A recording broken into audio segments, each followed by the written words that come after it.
Assalamu alaikum wa rahmatullahi wa barakatuh.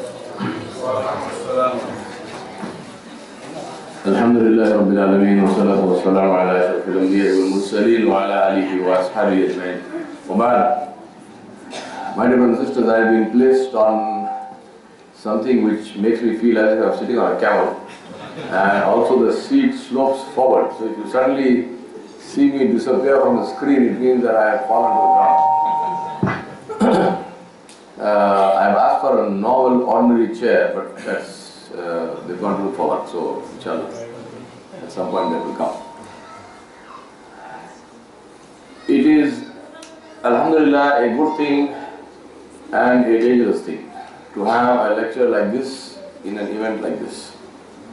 It is a good thing because, alhamdulillah, every gathering of Muslims must have the dhikr of Allah subhanahu wa ta'ala in it, and this is a means of great barakah inshallah for us all. And it is dangerous because you gathered here to have some fun and so on and so forth, and then they put you in this room and they get somebody like me to talk to you, and I don't know if that's your idea of fun. If that is, I think you guys have got some serious problems, because definitely, if I was sitting on the other side, this would not be my idea of fun.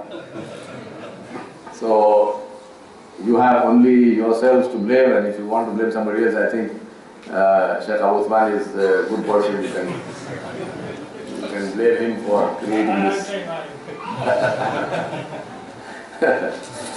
I ask Allah subhanahu wa ta'ala to make this a means of khair and barakah for all of us. I shall try to keep this short so that you can go and then play football or whatever else is and have some fun in the process. I just want to say one or two things, and the title of this was, they asked me for titles, so I gave them these titles. The title of this is that children listen with their eyes. Those of you who have been to our leadership excellence course we do, the LEC and so on, you would have heard this many times. It's one of my favorite quotes. Children listen with their eyes, because they don't care what you say until they see what you do. And that is the reality of not only children. I'm saying children because you are parents, but that's the reality of everyone and everyone. And the proof of that is, for example, the famous proverb which we all know, which goes, a picture is worth 1,000 words. I'm sure all of you have heard this. A picture is worth 1,000 words. I add to that and I say an action is worth 1,000,000. Whereas a picture is worth 1,000 words, an action is worth 1,000,000.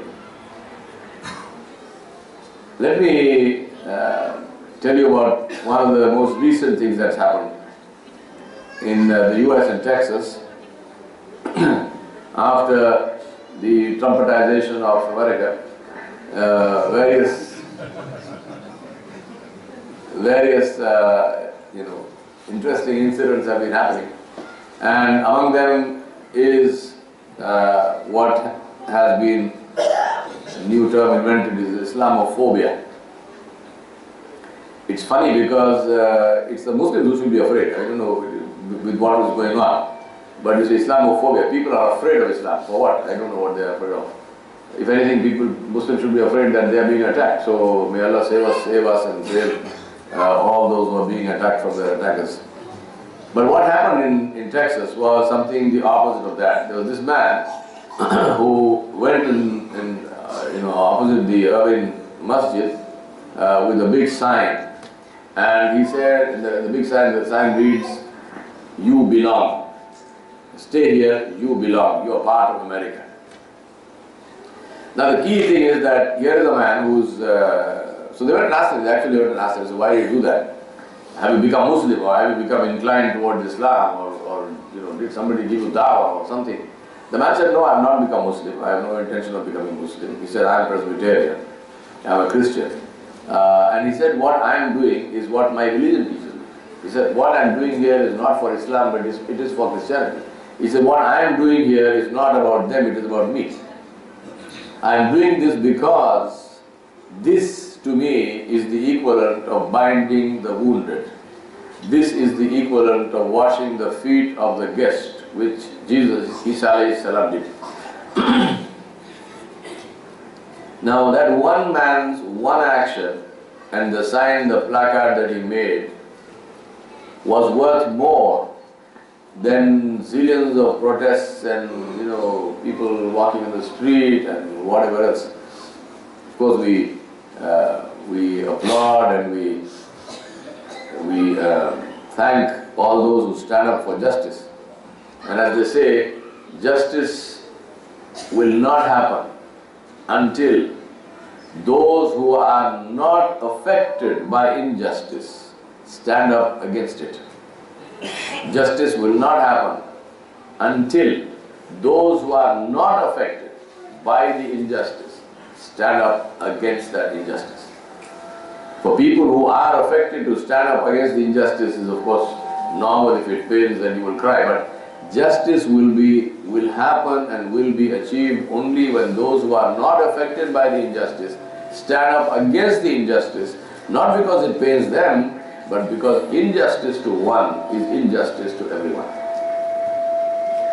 And this is the concept of Islam. Islam does not define justice as that which happens to Muslims. Islam defines justice as something which is just or unjust based on the laws of Allah subhanahu wa ta'ala and how these laws are implemented and followed by the people.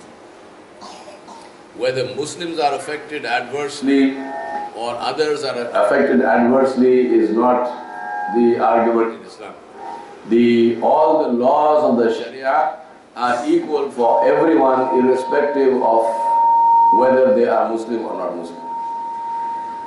Now the reason I'm saying all of this is because of the topic, which is that people, children in particular, and people in general, listen with their eyes, not with their ears.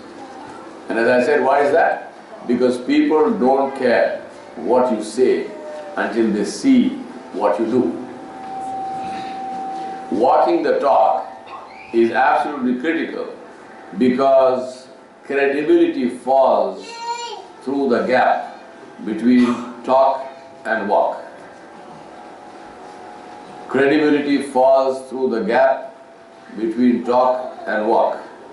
So if you don't walk your talk, then there is a gap and your credibility drops through that gap. And people don't care. You can talk till the cows come home. There is no effect of that talk because people will only listen to that which has credibility. And what has credibility? That which is followed, that which is done. Now, how does this affect parents and children? I'm sure it's quite clear to you, but just to make a few points.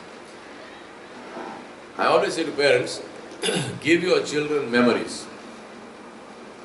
Give your children memories. If your child thinks of you, what do you want that child to see in his or her mind? If your child is thinking of you, what do you want the child to think of in his or her mind? What is the picture you want the child to see? Do you want the child, the moment the child thinks of the father, do you want the child's in the mind, the picture comes of an ATM machine? And then the moment he thinks mom, picture comes of the card. You stick the card in the ATM machine, I get my cash, and mom and dad, salam alaikum. Is this the picture you want him to see? And jokes apart, this is the sad reality of a lot of children in this world, Muslim and otherwise.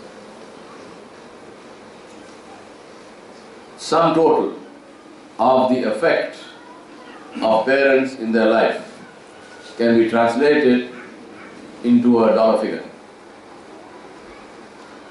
So if you remove that money out of the equation, it really doesn't matter whether the parents are there or not. Makes no difference. Where does the child go for inspiration? Somewhere else. Where does the child go when the child is in serious trouble and needs counseling? Somewhere else. Where does the child go when the child has dilemmas, moral dilemmas, ethical dilemmas? Somewhere else.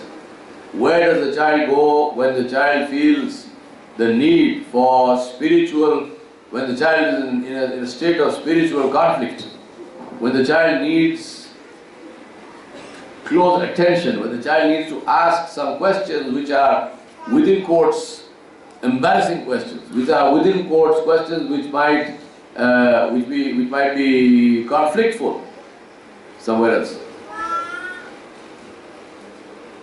Where should the child go? I've said this I speak on education as well, as you know. And I always say that there are the two roles in the life of a child which have maximum face time is the parent and the teacher. The two roles who have maximum face time is the parent and the teacher.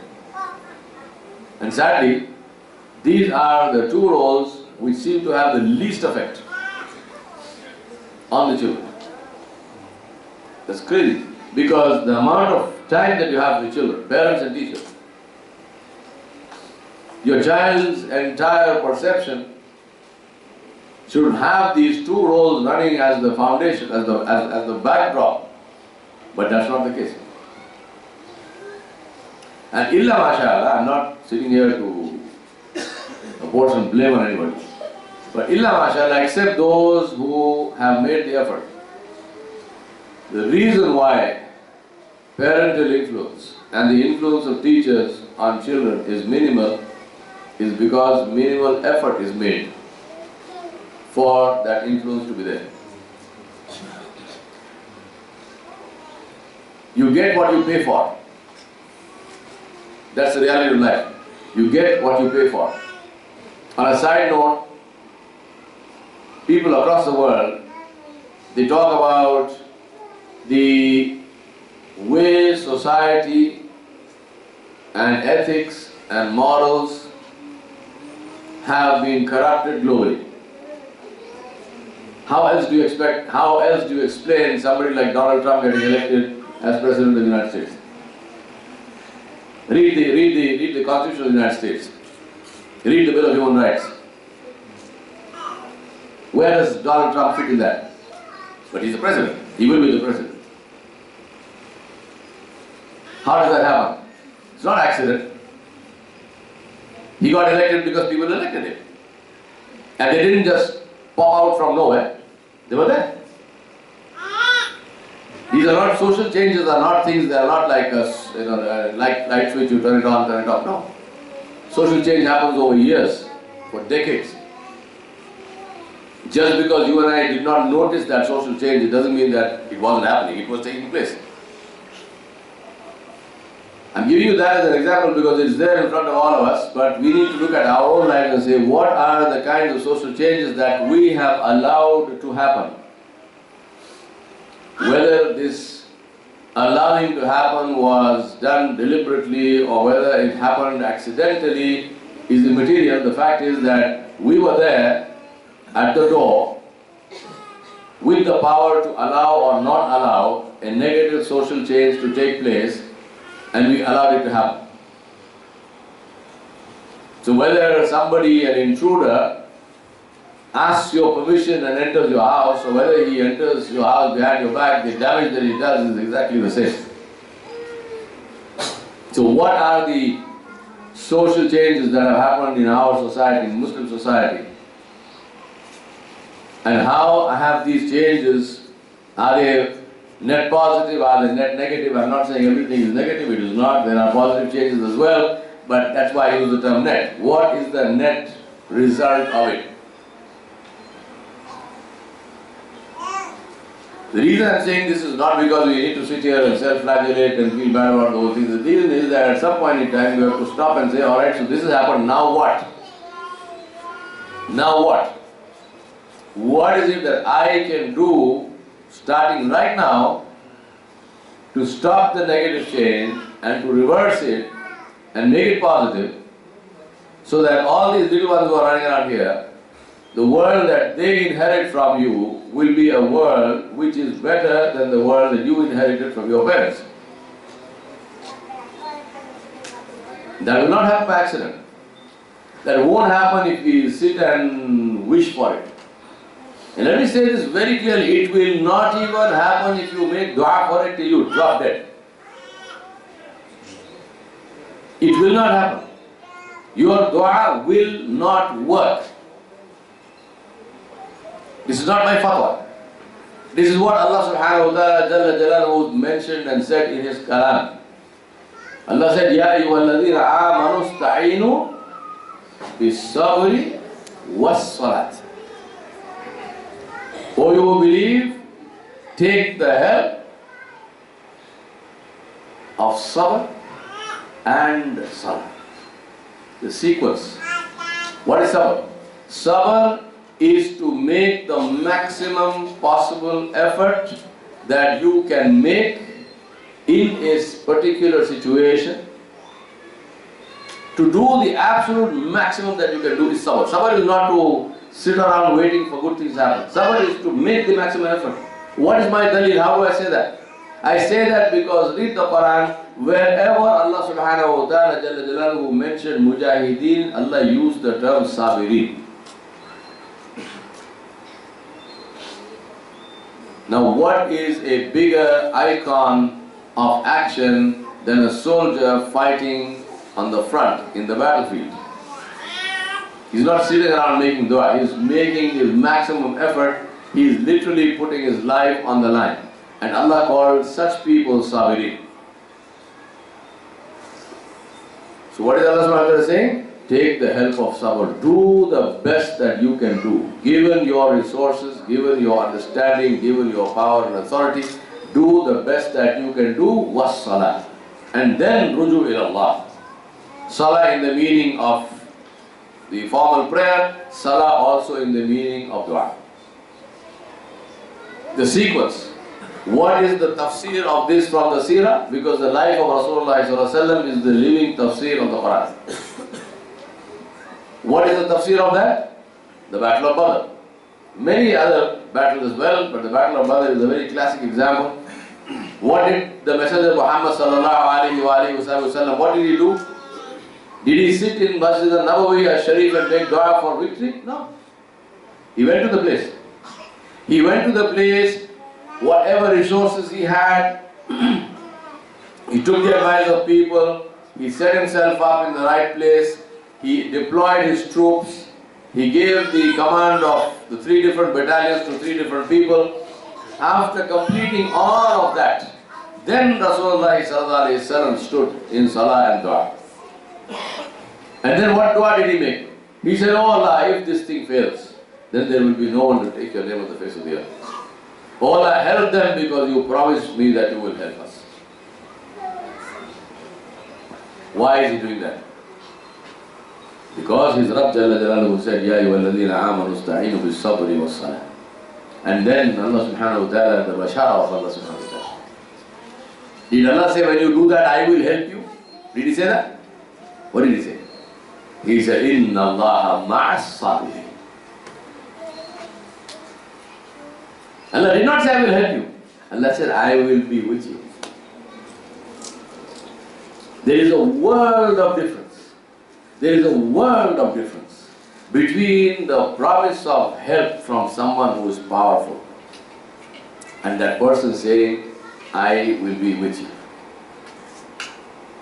Help at whatever level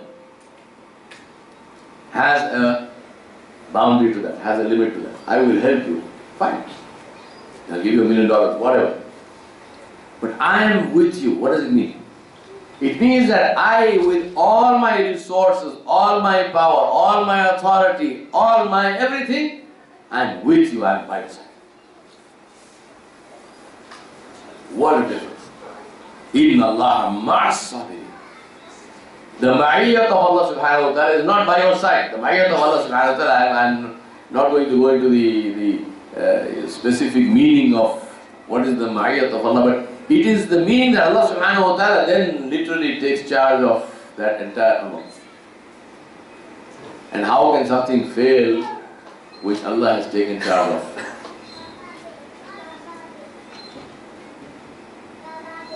This is the meaning of Sabr al-Sabr. So therefore the point I was making is that if you and I believe, and I definitely believe it, you have decided if you believe that or not. If you believe that our society in general, as well as in particular, meaning my home and your home, if you believe that there is a need for change in it, then we have to make the effort. Somebody else is not going to come and make the effort on our behalf, because that's not how it works. We have to make the effort. We have to make the effort. And if we make the effort, and then we make the dua, Allah subhanahu wa ta'ala helps us. So parental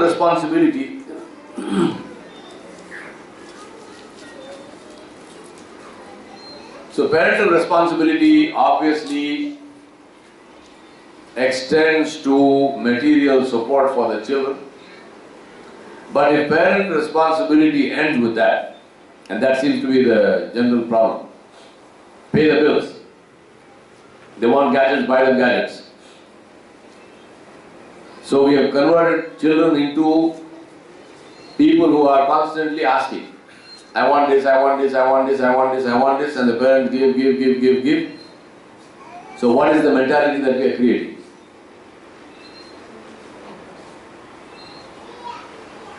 Certainly, fulfilling needs is the role and the job and the responsibility of parents. But a Game Boy is not needs. The latest smartphone is not need. And so on and so on.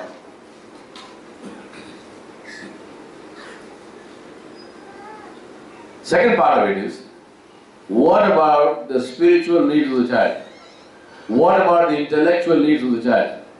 How many parents, I'm sure many parents here, if I ask you to make a list of what you spent in the last 6 months on your children, make a list of that. Do that as an exercise. Good for you to do that. Make a list of your expenses that you spent for your children in the last 6 months. And in that list, then look for how much money did you spend on books for your children. And please don't include your school books in that. I'm not talking about some syllabus. I'm talking about books which will expand their minds. Books which will inspire them. Books where they will learn something good for them in their lives. Please find those books, that money you spend in that list of expenses, what you incur for your child. No school books. Other than that, and then look at that list very clearly, because that list is your performance appraisal as a parent in the last 6 months. Expand that to the last 1 year, last 6 years, as you wish. That is your performance appraisal as a parent. You want to know if you are a good parent or not a good parent? Make this list. Identify that. Please note, I am not asking you to identify that and compare it in the amount, in the dollars you spent, because it's a tragedy in our society, human society, that knowledge is the cheapest thing. For the price of one iPhone 6, you can set up a whole library, but you don't. You buy an iPhone 6 and you fool yourself and say, but you know, after all, he's got access to Google, and there's all this. Give me a break. Ask yourself.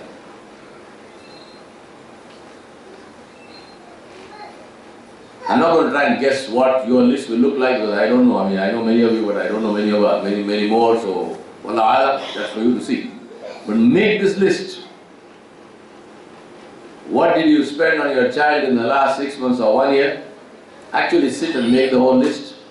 And then look for books, not curriculum, not syllabus, not school books. I began by saying, give your child memories. And I'll tell you the memories my parents gave me. My father would bring books and give me. And he would say, read this. And all kinds of books. When I was like 14 or 15, I was given Ayn Rand to read. Fountainhead. I have adult friends of mine, when I suggest to them Ayn Rand, they read, they say, "Sir, this is too difficult." I say, yeah, you made your brain defunct. Well, I read that when I was 14 or 15 years old, not because I'm a genius, but because my father gave me the book. I can bet you I would never have picked it on my own. So I give you the book. And then after a couple of days he comes and says, have you finished? I said, yes, I finished. So he tells me, so what did you learn? So the first time I tried to tell him, I said, this is what Ayn Rand says. She said, hold on. I don't want to know what Ayn Rand said, because I read the book before you. I know that already. I want to know what you are saying. So I have to say, hold on, let me go back. What is your learning? What did you learn from reading Fountainhead? What are your lessons? That's my memory of my father, Rahmatullah. He used to read 2 or 3 books at a time. He used to have by his bedside two or three different books he used to read, and I do the same.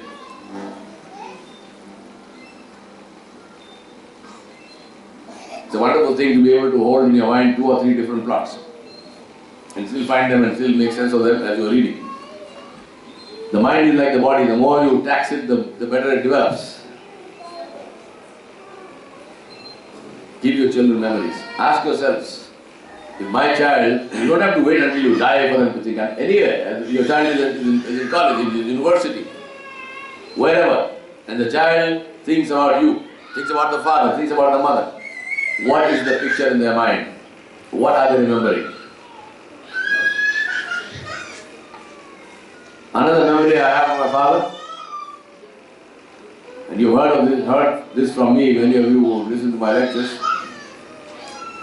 2 o'clock in the morning, 2:30, every single day. I'm talking about the days before plastics. There's an essay of mine saying, there was a life before plastics.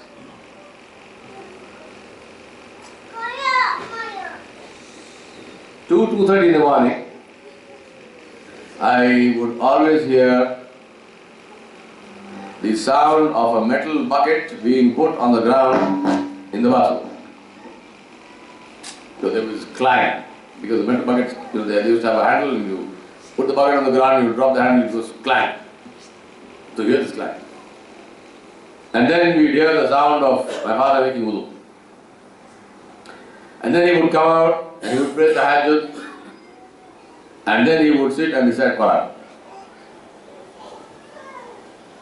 Today I know, after I learned tajweed and so on and so forth, that my father's recitation was not correct according to tajweed. But he recited in the best way that he knew. Whatever he learned, he recited in the best way that he knew. And his Rabb Jalla Jalaluhu listened to his recitation on his arsh. Not because my father was a Nabi, but because Allah subhanahu wa ta'ala listens to the recitation of every slave of his who recites on his arsh. Nabi sallallahu alayhi wa sallam said, Allah subhanahu wa ta'ala waits for the recitation to start. And Allah subhanahu wa ta'ala draws the attention of those near him, the muqarribeen, to the recitation of his slave when he or she recites Quran. By all means, learn tajweed. Especially you are living in this country, there should be absolutely no difficulty whatsoever to learn to recite the Quran correctly. But I am talking about the 50s and the 60s in India. You might be surprised, until the 70s, and this is a measure of my ignorance, until the 70s, I had not even heard the word tajweed. Forget about rules of it. I hadn't even heard the word called tajweed. I learned to recite Quran. My mother taught me how to recite. She taught me to read Quran when I was a little kid. And I'd be running around and she'd come and sit, and then I would read.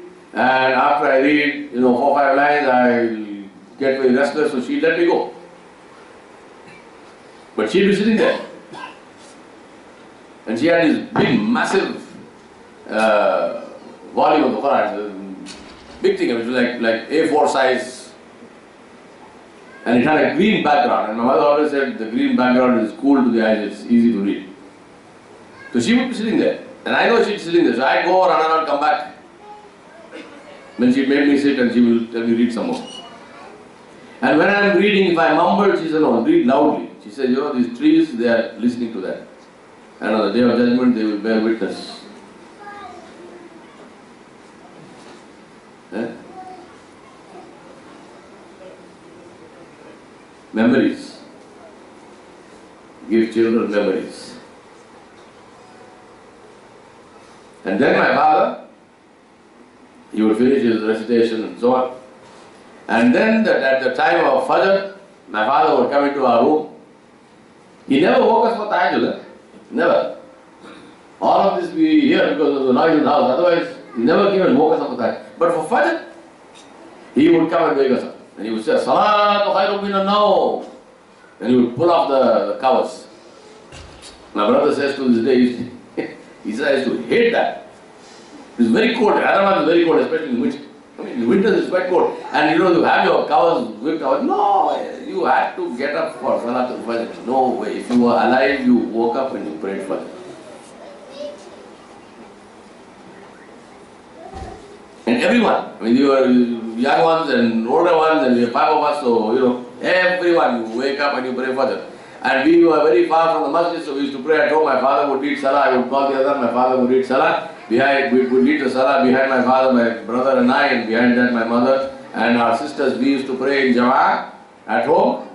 But there's no escape from that. You have to pray Salatul Fajr by Jama'ah. And these are the days before electric heaters and geysers and whatnot. So you wake up in the morning and you make wudu with cold water, and it's not funny, believe me. But it happened. Exam time, no nothing. You prayed Salatul Fajr by Jama'ah. Khalas. Memories. Give children memories. In the evenings, my father was a medical doctor. He worked very hard. He used to work long hours. He was a surgeon. And in the morning after Fajr is on, breakfast, he would go and he would start his operating at about 6 o'clock in the morning, and you'd go through to 2, 3 o'clock in the afternoon, in the evening, and then you would have his clinic and so on and so forth. So he was very hard. He was a brilliant surgeon.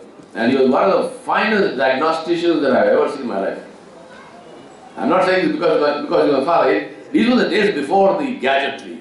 There were no CT scans and color Dopplers and, you know, MRI machines, and the greatest boundary of technology in India at that time was the X-ray machine. That's it. There was nothing else.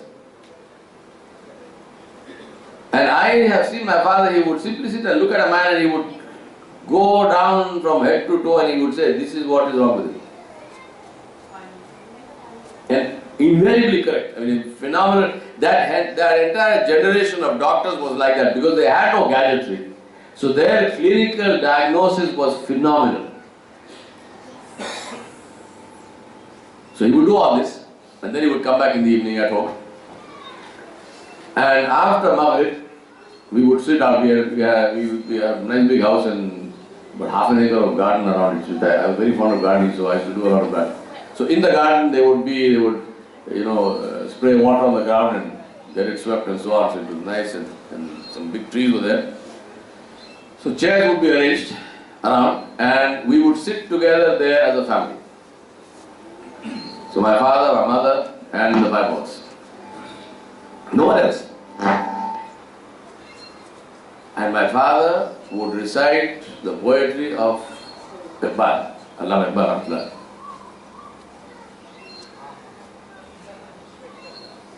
And my mother would do the tashri of that.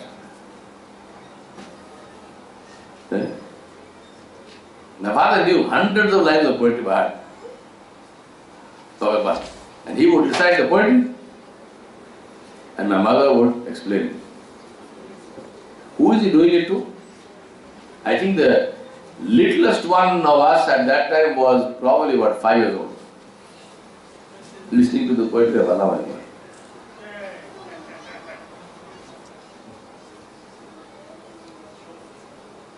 Give them memories.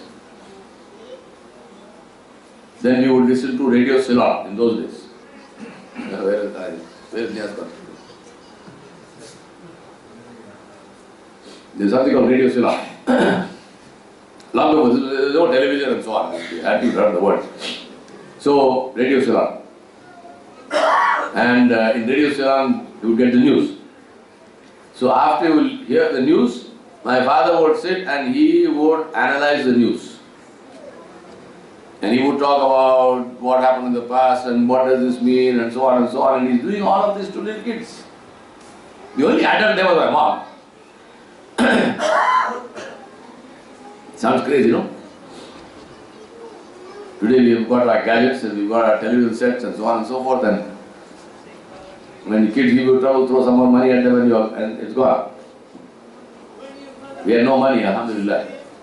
We had no gadgets, alhamdulillah. So we had parents.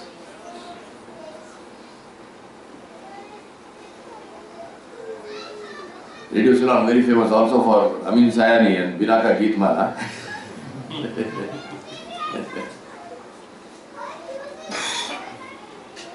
And then we would go out.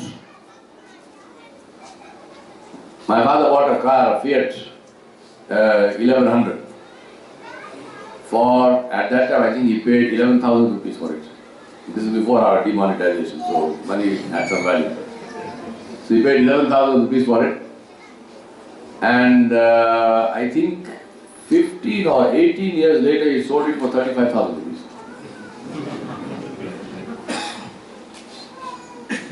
So the other day somebody sent me Nandan Nilakani's lecture to Thai.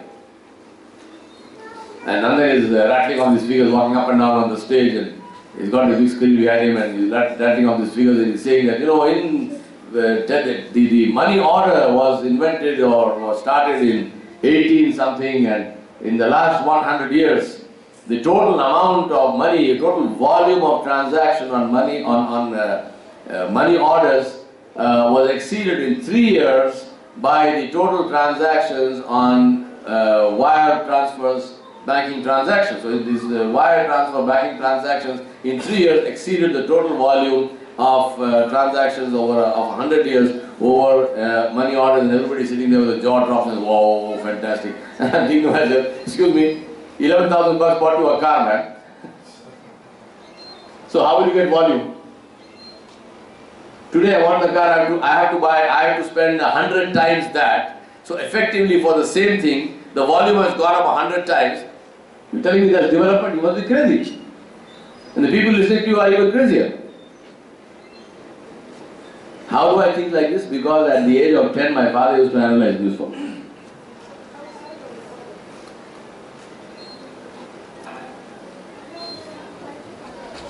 Give them memories.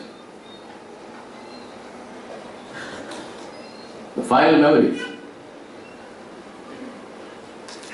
of my father, just a couple of months before he passed away. We knew that, this is probably going to be the end. So I was sitting with him. He tells me, learn to let go.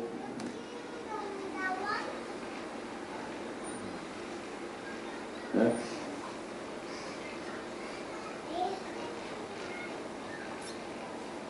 He says, learn to let go.